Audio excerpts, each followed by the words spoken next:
Everyone, मैं Sanchita Jain magnet brains Hindi medium channel पर आप सभी का स्वागत करती हूं। मैग्नेट ब्रेन्स प्रोवाइड कराता है आपको क्लास 7 से लेकर क्लास 12 तक के सारे कोर्सेज। हम प्रोवाइड कराते हैं आपको क्वालिटी एजुकेशन, वो भी बिल्कुल फ्री। जी हाँ, तो आइए और जुड़िए मैग्नेट ब्रेन्स के साथ। आज के सेशन में मैं लेके आई हूँ आप सभी के लिए क्लास 10th की सामाजिक विज्ञान में अर्थव्यवस्था का या अर्थशास्त्र का जो अपना चैप्टर है विकास यानी कि डेवलपमेंट, उसका क्विक रिवीजन। जी हाँ, मात्र 15 मिनट में हम इस चैप्टर का पूरा रिवीजन करने वाले हैं, एक क्विक रिवीजन करने वाले हैं। ये चैप्टर पहले बहुत अच्छे से पढ़ा दिया जा चुका है। इस चैप्टर को 3 से 4 पार्ट में पढ़ाया गया है। उसके बाद इसके NCERT solutions, most important question और मल्टीपल चॉइस क्वेश्चन, ये सारी चीजें कराई गई हैं। और उसके बाद मैंने आपको वन शॉट रिवीजन भी कराया है, यानी कि इस चैप्टर का एक कंप्लीट रिवीजन भी कराया है, जिसकी लिंक जो है आपको नीचे डिस्क्रिप्शन बॉक्स में मिल जाएगी। तो वहां से जाके आप सारी चीजें पढ़ सकते हैं। तो आज शुरू करने वाले हैं हम इस चैप्टर का क्विक रिवीजन, डेवलपमेंट का क्विक रिवीजन करेंगे और मात्र 15 मिनट में वो सारी चीजें आपको बताई जाएंगी जो इस चैप्टर में बहुत ही इंपॉर्टेंट होने वाली हैं। तो शुरू करने से पहले आप सभी आज के क्विक रिवीजन के सेशन को जल्दी से फटाफट से और ज्यादा से ज्यादा लाइक कर दीजिए और ज्यादा से ज्यादा शेयर कर दीजिए। चलिए शुरू करते हैं विकास का क्विक रिवीजन। विकास क्या वादा करता है? विभिन्न व्यक्ति और विभिन्न लक्ष्य। इसको हम किसके माध्यम से जानेंगे? अर्थशास्त्र और अर्थव्यवस्था के माध्यम से जानेंगे, क्योंकि विकास पूरा का पूरा किस पे डिपेंड करता है? किसी भी देश का डेवलपमेंट उस देश की अर्थव्यवस्था पर ही निर्भर करता है, उस देश के व्यक्तियों पर निर्भर करता है और उस देश की सरकार के द्वारा कौन कौन से लक्ष्य विकास कार्य को आगे बढ़ाने के लिए बनाए गए हैं, कौन कौन सी योजनाएं बनाई गई हैं, उनका क्रियान्वयन किस तरीके से होता है, इन सारी बातों पर डिपेंड करता है उस देश का डेवलपमेंट या उस देश का विकास। चलिए तो शुरू करते हैं अर्थव्यवस्था से। क्या है अर्थव्यवस्था? अर्थव्यवस्था एक ढांचा जिसके अंतर्गत लोगों की आर्थिक क्रियाओं का अध्ययन किया जाता है। अर्थव्यवस्था किसे कहा गया है? एक ढांचा है जिसके अंतर्गत लोगों की आर्थिक क्रियाओं का अध्ययन किया जाता है, उसे कहा जाता है अर्थव्यवस्था। यानी कि लोग, उस देश के निवासी किस किस तरीके की आर्थिक क्रियाओं को करते हैं, किन आर्थिक क्रियाओं में उस देश के निवासी लगे हुए हैं और उन आर्थिक क्रियाओं को करते हुए उन्हें कितना धन उपार्जन हो रहा है, यानी कि कितनी आय हो रही है। तो वो बात हो गई अपनी अर्थव्यवस्था की। अब देखें आय और अन्य लक्षण। आय और अन्य लक्षण की बात करें तो आय और अन्य लक्षण में सबसे पहली बात आती है आर्थिक विकास की। अगर देश की आय अच्छी है, देश की राष्ट्रीय आय अच्छी है, देश की प्रति व्यक्ति आय अच्छी है, उस देश का विकास हो रहा है। उसका मतलब क्या है कि उस देश का विकास हो रहा है, यानी कि आर्थिक विकास हो रहा है। तो आर्थिक विकास क्या है? आर्थिक विकास एक ऐसी प्रक्रिया है जिसके द्वारा एक अर्थव्यवस्था की वास्तविक प्रति व्यक्ति आय दीर्घ अवधि में बढ़ती है। आर्थिक विकास क्या है? आर्थिक विकास एक ऐसी प्रक्रिया है जिसके द्वारा एक अर्थव्यवस्था की वास्तविक प्रति व्यक्ति आय जो है एक दीर्घ अवधि में बढ़ती है। छोटी मोटी अवधि में नहीं बढ़ती है, एक दीर्घ अवधि में बढ़ती है, एक लंबा समय लगता है। एक ऐसी प्रक्रिया जिसके द्वारा अर्थव्यवस्था की वास्तविक प्रति व्यक्ति आय, उस देश में रहने वाले व्यक्तियों की प्रति व्यक्ति आय जो है एक दीर्घ अवधि में बढ़ती है। अब आगे देखें, आर्थिक विकास के लिए साक्षरता की अनिवार्यता की बात करें। आर्थिक विकास के लिए साक्षरता कितनी अनिवार्य है? तो सबसे पहले देखें कि इससे ज्ञान व दक्षता प्राप्त होती है। आर्थिक विकास के लिए साक्षरता की अनिवार्यता हमें किस तरीके से दिखाई देती है कि आर्थिक विकास के द्वारा जो है इससे ज्ञान व दक्षता की प्राप्ति होती है। साक्षरता के द्वारा साक्षरता की अनिवार्यता देख रहे हैं आर्थिक विकास में, तो साक्षरता से हमें क्या प्राप्त होगा? ज्ञान प्राप्त होगा और ज्ञान से ही हमारी दक्षता बढ़ेगी, हमारी स्किल बढ़ेगी। रोजगार का स्तर बढ़ता है किससे? साक्षरता से रोजगार का स्तर बढ़ता है। उसके बाद नई तकनीकों का प्रयोग व नई तकनीकों का स्तर भी बढ़ता है। शिक्षित होके हम साक्षर बन के क्या कर सकते हैं? नई तकनीकों का प्रयोग कर सकते हैं। तकनीकों का स्तर बढ़ता जाता है, साथ ही साथ हमारी शिक्षा का स्तर भी बढ़ता जाता है। उसके बाद देखें, लोगों में स्वास्थ्य, पर्यावरण आदि के प्रति जागरूकता बढ़ती है। अगर एक व्यक्ति साक्षर है या शिक्षित है तो उसका क्या मतलब है कि उस व्यक्ति में जो है, उस व्यक्ति में खुद के स्वास्थ्य के प्रति, अपने परिवार के स्वास्थ्य के प्रति और पर्यावरण के प्रति जो है जागरूकता बढ़ती है। आगे देखें, नए नए उद्योगों को स्थापित करने की क्षमता भी बढ़ती है। जब नई नई तकनीकों का इजाद होता है, यानी कि नई नई तकनीकों का आविष्कार होता है, ठीक है, तो उन तकनीकों का प्रयोग करके नए नए उद्योगों की स्थापना करने की क्षमता भी बढ़ जाती है। एक शिक्षित व्यक्ति के द्वारा जब तकनीकी आविष्कार किए जाते हैं और तकनीकी आविष्कार को जब वो व्यक्ति सीखता है कि किस टेक्नोलॉजी का किस तरीके से उपयोग करना चाहिए, किस शिक्षा का किस तरीके से किस क्षेत्र में हम जो है उपयोग कर सकते हैं, तो उसके द्वारा क्या होता है, नए नए उद्योगों को स्थापित करने की क्षमता भी बढ़ जाती है। तो साक्षरता की बात कर ली कि आर्थिक विकास के लिए साक्षरता कितनी अनिवार्य है। अब देखें, विभिन्न देशों या राज्यों की तुलना कैसे की जाए। विभिन्न देशों या राज्यों की तुलना कैसे की जाए। एक विकासशील और विकसित देश, एक विकासशील और विकसित देश की मुख्य विशेषताएं क्या होती हैं। सबसे पहले हम बात करें विकसित देश की बात करें तो विकसित देश की बात करें, सबसे पहले हम देखें कि नई तकनीक व विकसित उद्योग होते हैं। एक देश में, एक विकसित देश में, विकसित देश यानी कि एक डेवलप्ड कंट्री में, एक डेवलप्ड कंट्री में जो है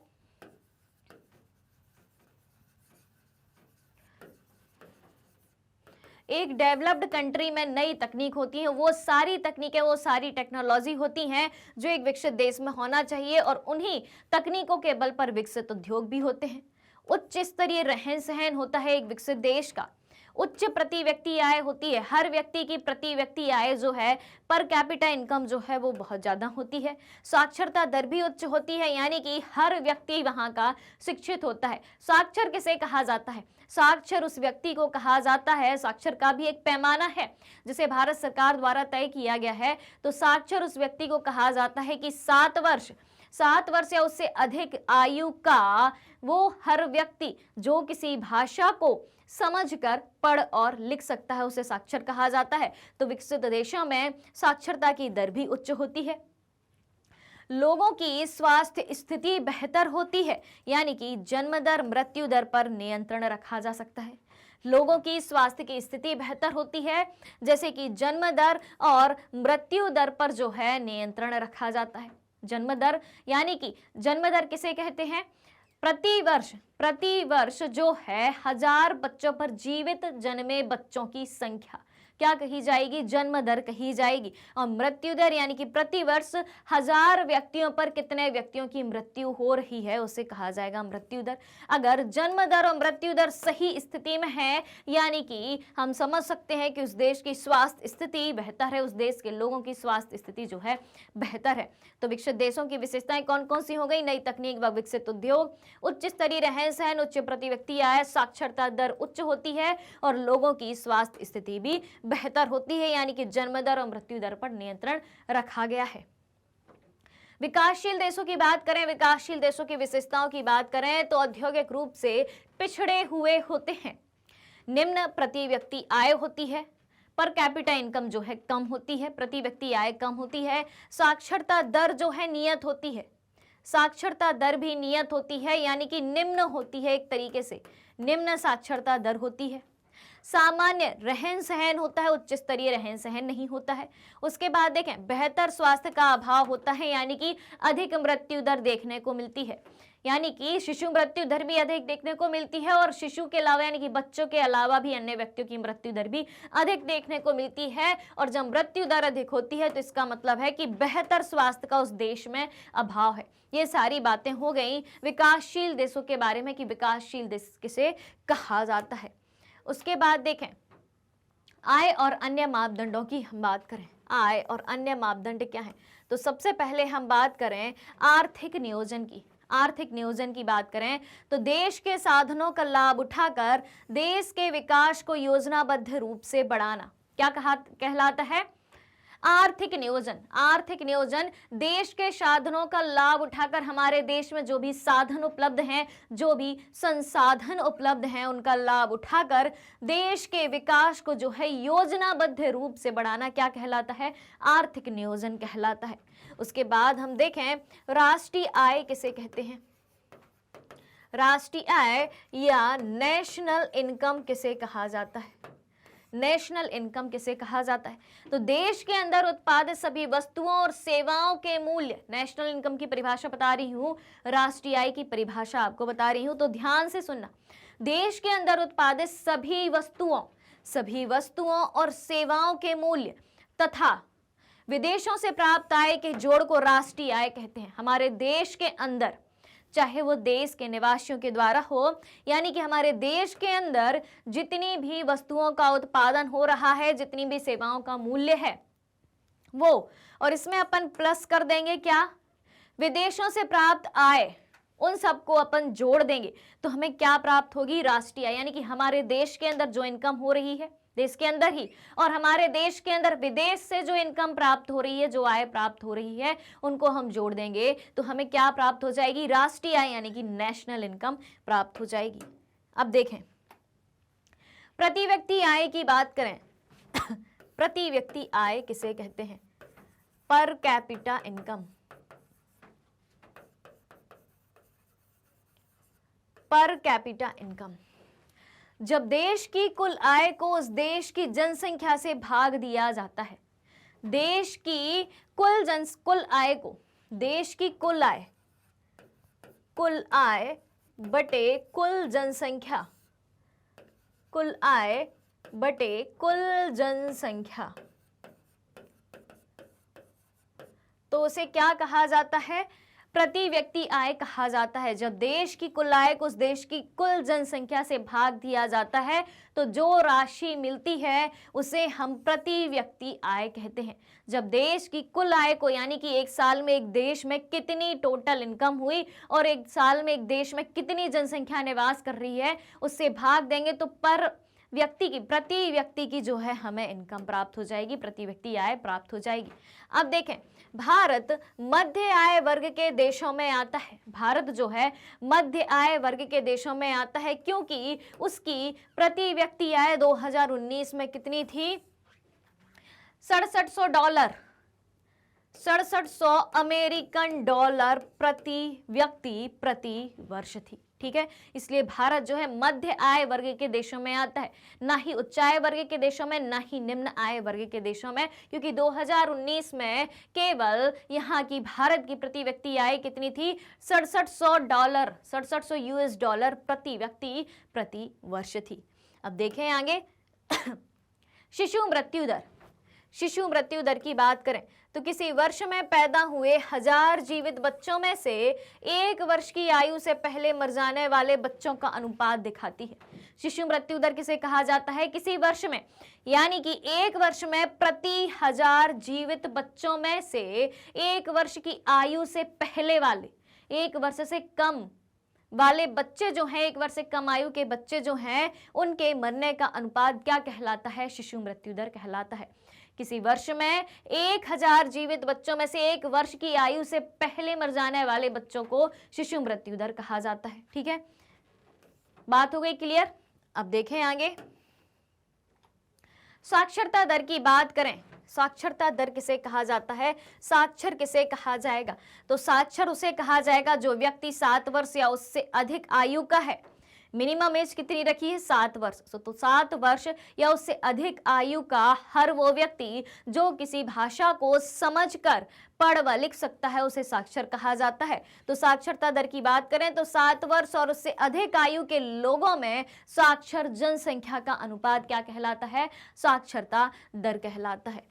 अब देखें निवल उपस्थिति अनुपात की बात करें। निवल उपस्थिति अनुपात क्या होता है?